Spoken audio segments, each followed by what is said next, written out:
10,000 Russian drones burn in under 10 minutes. The armed forces of Ukraine have found and turned the enemy's warehouse into ashes. Zelensky had a friendly telephone conversation with Trump. Does it bring peace in Ukraine closer? 12 years of occupation. How Russia has transformed Crimea from a premier resort into a massive military base. 10,000 Russian drones destroyed, literally, in less than 10 minutes. Drone operators from Ptashka drones of the 80th Separate Air Assault Brigade revealed the results of their immensely successful strike. A large depot containing enemy equipment and UAVs in the Kursk region was targeted. The footage shows the strike in progress on the building itself, the detonation, and the aftermath. The Russian warehouse has turned into ashes. To more positive news. In a series of high-precision strikes, the unmanned systems forces of Ukraine successfully neutralized a large number of Russian military assets. Operating in the Zaporizhia region, pilots, known as Magyar's birds, searched and destroyed an Uragan, Hurricane multiple launch rocket system and all of its firing position. In the Donetsk region, the brigade also successfully identified and eliminated a Buk M1 anti-aircraft missile system. The fire of justice was also brought to the territory of the occupied Crimea. Pilots targeted a Panzer S-1 air defense system and radar station.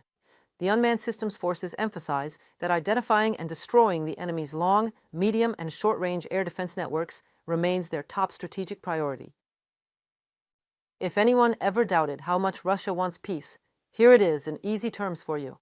Overnight, Russia has carried out another massive combined terror attack all across Ukraine, with explosions reported in Kharkiv, Zaporizhia, Vinnytsia, and the capital, Kyiv. This time, Russian forces launched a staggering 459 airborne means of death at Ukrainian cities. The barrage included 280 Shahed drones, alongside various missile types, including the hypersonic Zircon and ballistic Iskander.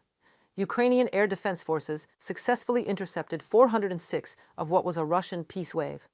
President Zelensky stated that such a high interception rate became possible due to timely delivery of air defense missiles from our international partners. Most missiles launched today were successfully intercepted, thanks to our partners swiftly sending part of the air defense missiles agreed upon at the recent Ramstein meeting. Unfortunately, there were also hits, and this means we must continue working even more actively. The cold has not yet fully receded, and air defense missiles are needed every single day while Russia continues its attempts to destroy our energy system. Volodymyr Zelensky, President of Ukraine. First Ukrainian drone factory starts operating in the UK. According to Valery Zaluzhnyi, the facility is a manufacturing complex of unmanned aerial systems that have proven effective in high-tech warfare. Therefore, Ukraine's ambassador to the United Kingdom says launching of production in the United Kingdom has deep strategic logic. He added that the Center of Engineering Expertise will, of course, remain located in Ukraine, while production will be integrated into the British defense in the UK. Ukraine is fighting in conditions of constant missile strikes, destruction of infrastructure, and threats to production. And our engineers create solutions that are born directly from frontline experience. They improve systems not based on theoretical research, but on the results of real combat applications. We are creating a new quality of partnership where allies not only support each other, but also form a common industrial security base. Valery Zaluzhnyi, Ambassador of Ukraine to the United Kingdom on X.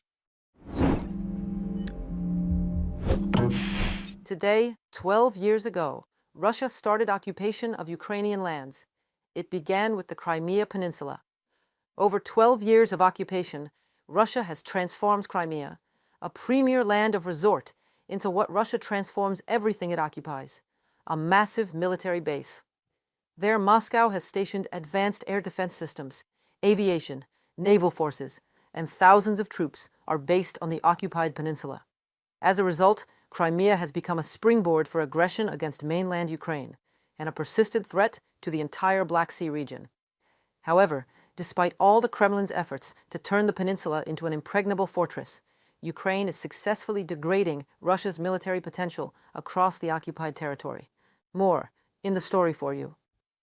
After the occupation of Crimea, Russia significantly strengthened its military presence on the peninsula, deploying heavy weapons, the fleet, air defense systems, and in recent years launchers for strike drones.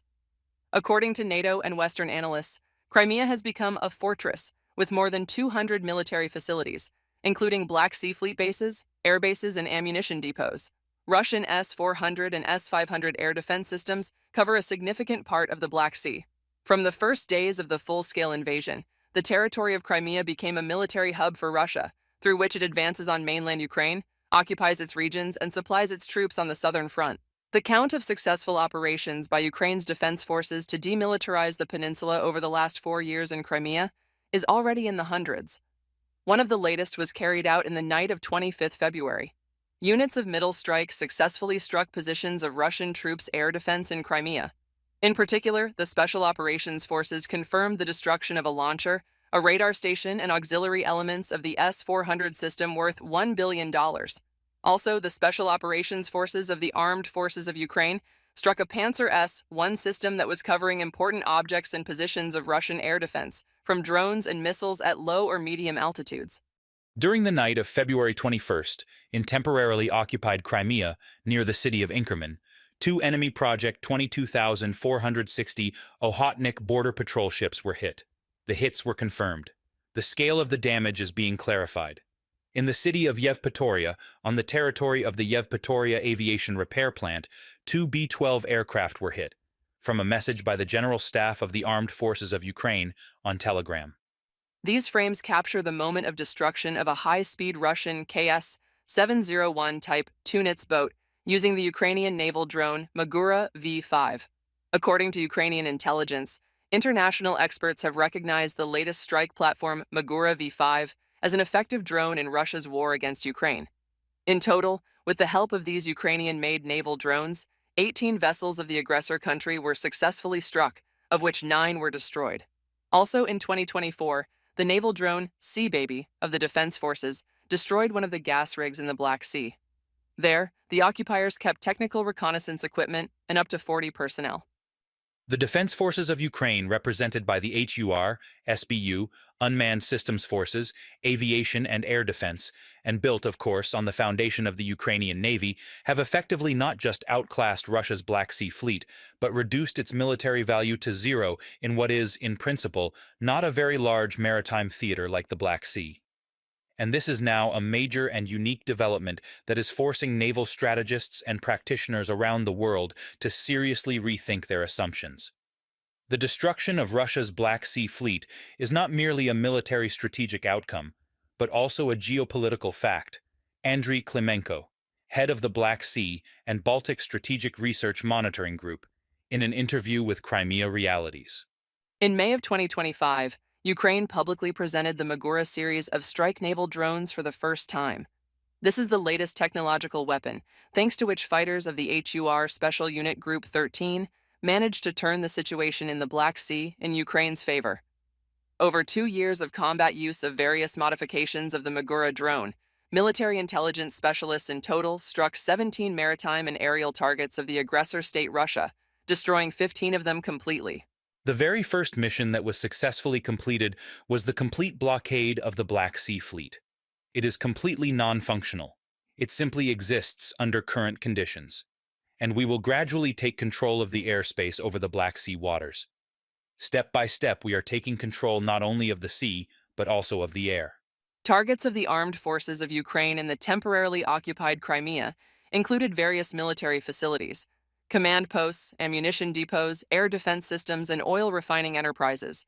This has significantly complicated logistics, reduced the frequency of airstrikes, and weakened Russia's control over the Black Sea waters. The other day, Swedish Defense Minister Pål Jonson stated that his country is ready to support Ukraine in restoring its territorial integrity. I leave it to the Ukrainians to define what victory means. If they want to return all Ukrainian territory, including Crimea, we will support them in that. And if they want to proceed with negotiations, as they have signaled, we will also support them in that. That is why we have strengthened our support for Ukraine so that it can conduct such negotiations from a position of strength. Pål Jonson, Minister of Defense of Sweden, in an interview with Rzeczpospolita. According to analysts, with the support of partners, precision strikes on military infrastructure, and the latest naval technologies, Crimea is gradually changing from a Russian offensive outpost into a zone of constant risk for Russia's military presence. Reported by Natalia Husak, UATV News. U.S. President Donald Trump has told his Ukrainian counterpart Volodymyr Zelensky, that he wants to end the war with Russia as soon as possible. Axios reports this, citing a Ukrainian official and 2 other informed sources, reports European Pravda. 3 interlocutors claim that the telephone conversation between Trump and Zelensky, which took place on February 25th, was very friendly and positive. According to these interlocutors, Zelensky thanked Trump for all his help and said that only Trump can force Kremlin leader Vladimir Putin to end the war.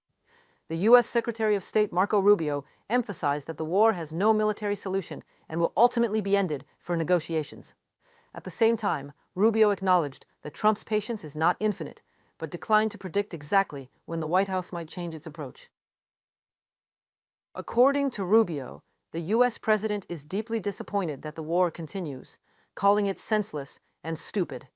He noted that 7,000 to 8,000 soldiers die at the front every week, and the destruction in Ukraine is increasing every day, which will have consequences for several generations.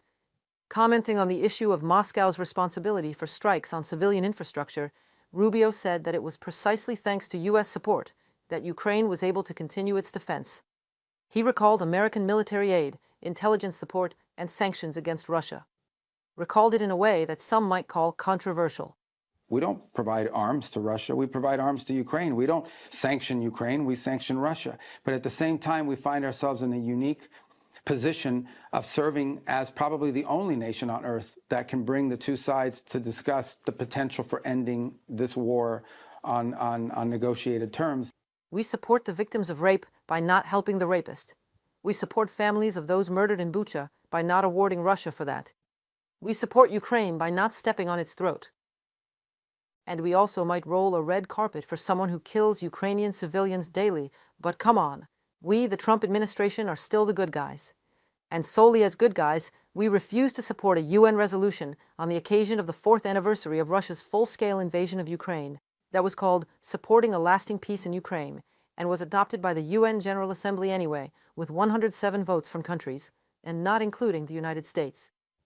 So if the American administration really wants this war to be over, then what would those real steps that the American administration should take to make peace talks more than just talks and actually make a difference? We should make sure that there is certainty in Putin's mind that the flow of arms and ammunition to Ukraine without restrictions will continue as far as he can see. Right now, especially in the past year, it's been up and down, no certainty about what's happening. And continued Biden-era restrictions on the use of weapons at long range. Don't use American weapons to hit deep inside Russia. That's a huge mistake. And so if we did both of those things, cut off the finances and make clear the weapons and ammunition will be there, including the ability of Ukraine to fire long range, so that they can take out missile factories, drone factories, fuel depots. These are the things that I think would make a difference. Thanks for watching News Digest. Stay sharp, stay informed, and if you want the truth before it trends, hit subscribe, drop a like, and tell us what you think in the comments.